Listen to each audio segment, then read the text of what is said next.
नमस्कार, मैं दुलारे अंसारी और आप देख रहे हैं भारत 36 नेशनल। हमारे साथ स्क्रीन पे विलास सुतार जी है। विलास सुतार जी, आपका बहुत बहुत स्वागत है। भारत 36 में सबसे बड़ी कवरेज लेकर के आ रहे हैं हम। आपसे मैं ये सीधे तौर पे जानना चाहूंगा कि क्या कुछ मुद्दे हैं, क्या कुछ मुद्दों को लेकर के इस बार चुनाव हुआ और कितनी बढ़त से मोतीलाल साहू जी आगे हैं। देखिए, रायपुर ग्रामीण विधानसभा में जो सत्यनारायण शर्मा का अत्याचार बढ़ गया था, पंकज शर्मा का अत्याचार बढ़ गया था, उस अत्याचार को खत्म करने के लिए रायपुर ग्रामीण विधानसभा की जनता ने ठाना है और ठान लिया और मोतीलाल साहू जी को इस चुनाव में भारी मतों से जिता रही है।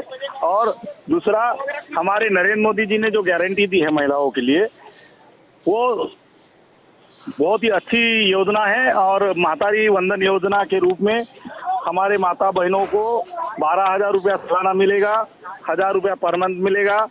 वो मोदी जी की गारंटी है और मोदी जी की गारंटी पे विश्वास रखा है।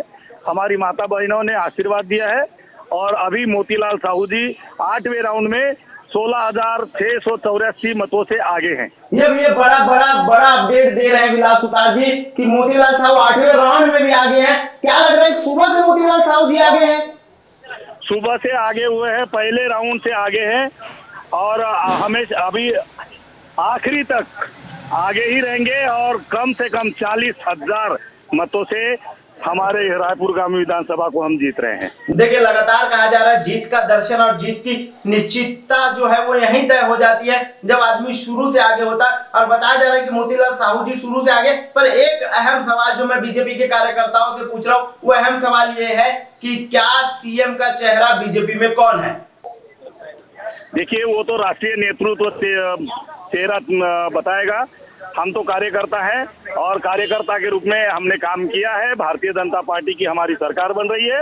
बाकी सीएम जो बनेगा वो राष्ट्रीय नेतृत्व के हिसाब से बनेगा। बहुत बहुत शुक्रिया आपको भारत 36 से जुड़ने के लिए। और आप देख सकते हैं कि किस तरीके से मोतीलाल साहू और पूरे बीजेपी अभी तक सुबह से आगे है, रुझानों में आगे है। अगर यही रुझान जो है वो शाम 7 बजे तक, 5 बजे तक अगर बरकरार रहते हैं, बरकरारता दिखती है, तो कहीं ना कहीं छत्तीसगढ़ में बीजेपी की सरकार बननी है। और छत्तीसगढ़ में एक बार बीजेपी अपना भगवा कलर, भगवा रंग फिर से लहराएगी। जिस तरीके से बार बार बीजेपी ने कहा है कि हम महिलाओं को सशक्त करने का काम करेंगे, हम महिलाओं को आगे ले जाने का काम करेंगे, ये देखना अहम हो गया है कि इस बार चुनाव में भारी मतों से सभी लोग, बीजेपी के बड़े बड़े लीडर जो है वो कहीं ना कहीं आगे हैं। तमाम बड़ी खबरों के लिए देखना ना भूलिए भारत 36 नेशनल।